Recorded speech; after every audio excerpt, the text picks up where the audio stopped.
3 सितंबर 2025 को यूपीएससी जियो scientist union public service commission जो है एग्जाम कराता है जियो साइंटिस्ट का, उसकी नोटिफिकेशन आपकी आ चुकी है।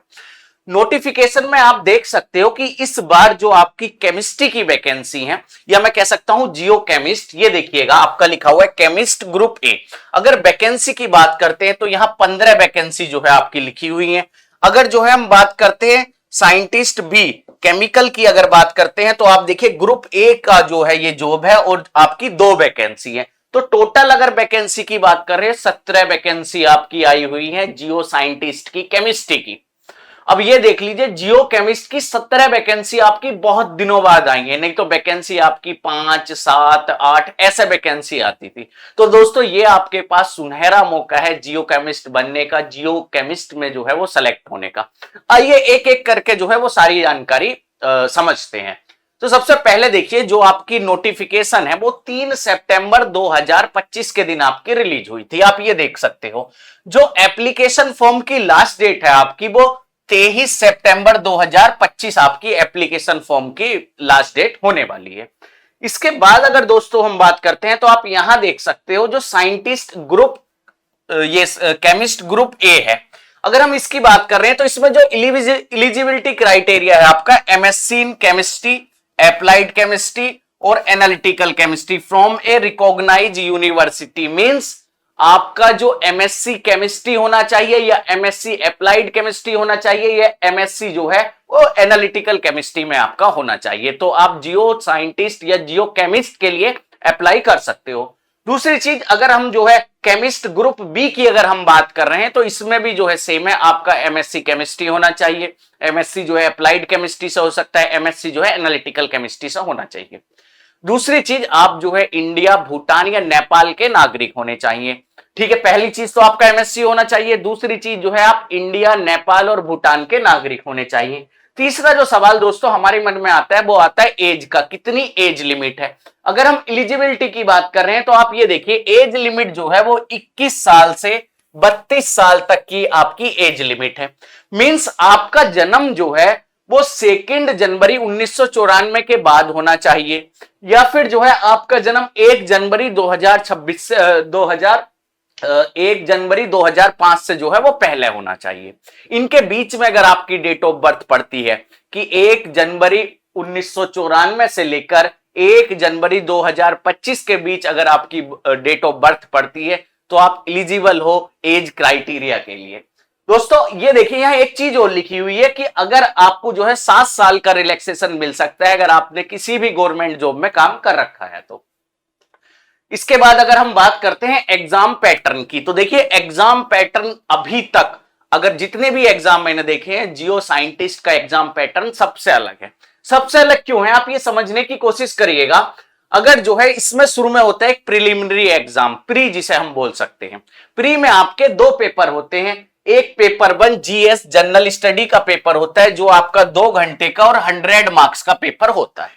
इसकी जो डेट निर्धारित हुई है वो 8 फरवरी 2026 के दिन आपका ये एग्जाम होना है। 8 फरवरी 2026 के दिन आपका ये प्री का एग्जाम होना है। अगर पेपर 2 की मैं बात करता हूं और ये आपका जो है वो सब ऑब्जेक्टिव पेपर होता है, मतलब एमसीक्यू टाइप आपके आते हैं।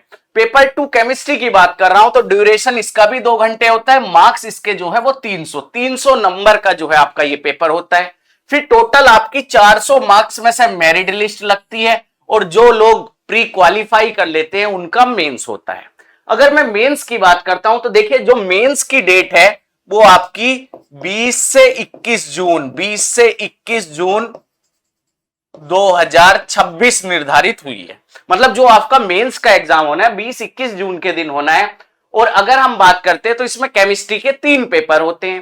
पेपर 1 की अगर बात कर रहे हैं तो 3 घंटे का पेपर होता है और ये सब्जेक्टिव होता है। डेस्क्रिप्टिव मींस आपको लिखना है, आपको क्वेश्चन मिलेंगे, आपको जो है पूरा लिखना है।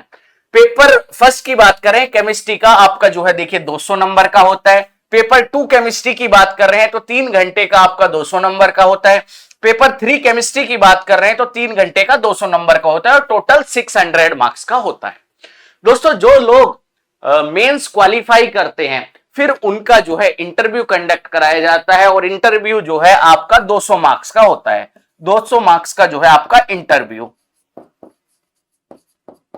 इंटरव्यू आपका 200 नंबर का होता है। अब इसमें हैरान कर देने वाली बात यह है कि जो आपकी मेरिट लिस्ट लगेगी वो टोटल जो है आपकी 1200 मार्क्स में से लगेगी। टोटल जितने आपके मार्क्स हो रहे हैं, मींस जो आपका ये प्री एग्जाम होने वाला है इसके मार्क्स भी आपके जुड़ेंगे। तो टोटल जो आपकी मेरिट लगेगी वो 1200 नंबर में से लगेगी। चलिए जरा थोड़ा सा और डिटेल से समझते हैं। अब ये देखिएगा, जो आपका पेपर 1 होता है, जो प्री एग्जाम में पेपर 1 है, अगर हम उसकी बात करते हैं तो उसमें जीएस आता है। और जीएस की अगर बात करें तो सब्जेक्ट जो है वो मेंशन कुछ इस प्रकार से कर रखे हैं कि current event of national and international importance, means जो भी आपका करंट अफेयर है नेशनल और इंटरनेशनल लेवल का वो आएगा। दूसरी चीज history of India, Indian national movement, Indian history आएगी, इंडियन नेशनल मूवमेंट आएगा।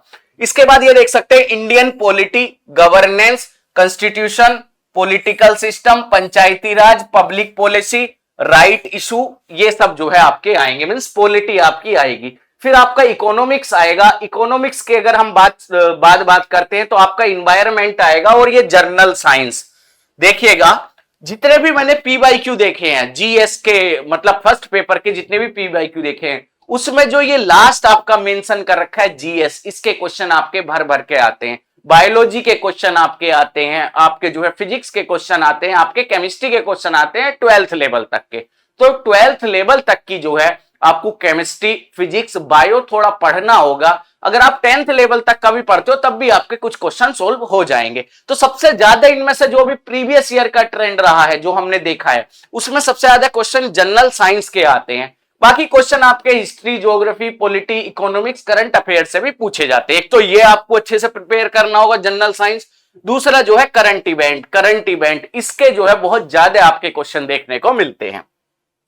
इसके बाद अगर हम जो है केमिस्ट्री की बात करते हैं तो देखिए केमिस्ट्री में जो है वो प्री का सिलेबस अलग है और मेंस का सिलेबस आपका अलग है। अगर प्री सिलेबस की बात करते हैं, लिखा हुआ भी है ऑब्जेक्टिव टाइप, ये आपका 300 नंबर का होता है। इसमें केमिकल पीरियोडिसिटी, केमिकल बॉन्डिंग, इसके बाद जो है कोऑर्डिनेशन केमिस्ट्री, कोवलेंट बॉन्ड आपका दे रखा है, एसिड बेस दे रखा है, क्वांटिटेटिव एनालिसिस आपका दे रखा है, और जो है केमिकल काइनेटिक्स।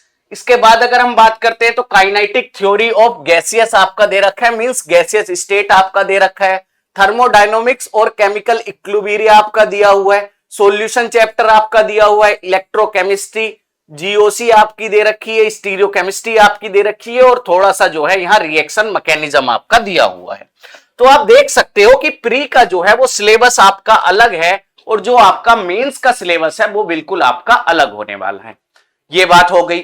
और दोस्तों 1200 नंबर में से आपकी मेरिट लगनी है। अगर आप जो है वो 400 में से अगर मींस जो आपका प्री होने वाला है 400 नंबर का केमिस्ट्री अच्छे से करके आ जाते हो और थोड़ा बहुत आपका जीएस अगर आप अच्छे से करके आ जाते हो तो आपका जो है प्री क्वालिफाई हो जाएगा। दोस्तों प्री के बाद अगर मैं आपसे बात करता हूं मेंस की, तो मेंस में जो है आपके 3 केमिस्ट्री के पेपर हैं। आपको आंसर राइटिंग अच्छे से करनी होगी। अगर आप आंसर राइटिंग नहीं कर पा रहे हो तो सिलेक्शन फिर इस एग्जाम में आप भूल जाइए। आपको अभी से आंसर राइटिंग की प्रैक्टिस करनी होगी। तो दोस्तों अगर आपको एग्जाम की प्रिपरेशन करनी है तो देखिए कैसे करनी है। एक तो आप ल्यूसिएंट पढ़ सकते हो, साथ ही साथ थोड़ा करंट अफेयर का नोट्स बनाना।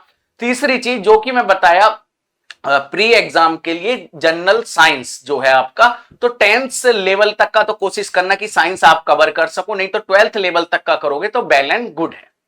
इसके बाद अगर हम बात करते हैं केमिस्ट्री की, तो केमिस्ट्री का जो प्री का एग्जाम है उसका सिलेबस आपके सामने है कि जो भी आप अभी एग्जाम की तैयारी करते हो अगर आप सिंपल भी करके आ जाते हो थोड़ा सा पढ़ के, तब भी आपके होने के चांसेस है, क्योंकि एमसीक्यू टाइप आपका पेपर होगा।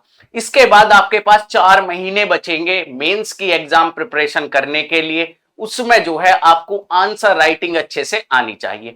और दोस्तों जो पेपर 3 होता है उसमें देखिए किस प्रकार से जो है वो सिलेबस दिया हुआ है कि पेपर 3 में आपके 2 पार्ट आने हैं, part A part B. Part A में जो है आपकी ऑर्गेनिक केमिस्ट्री आएगी। पार्ट बी की अगर मैं बात करता हूं तो पार्ट बी में आपकी एनालिटिकल केमिस्ट्री आएगी। या हो सकता है पार्ट ए में आपका एनालिटिकल केमिस्ट्री दे दे और पार्ट बी में जो है आपकी ऑर्गेनिक केमिस्ट्री दे दे।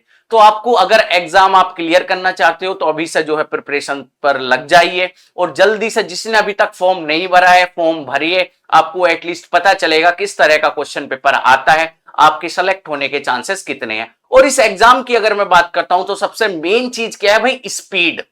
एग्जाम में जो है क्वेश्चन बहुत ज्यादा आते हैं और क्वेश्चन में जो है आपको स्पीड चाहिए। अगर आपके पास स्पीड है, आप जो है मॉक टेस्ट लगा रहे हो, तभी जो है सिलेक्शन के चांसेस हैं। आप जो है प्रीवियस ईयर क्वेश्चन यूपीएससी की वेबसाइट से डाउनलोड कर कर भी चेक कर सकते हो। अगर आपको फॉर्म फिल करना है तो upsc.online.nic.in पे जाके आप फॉर्म फिल कर सकते हो। तो thank you so much everyone for joining this session. Thank you.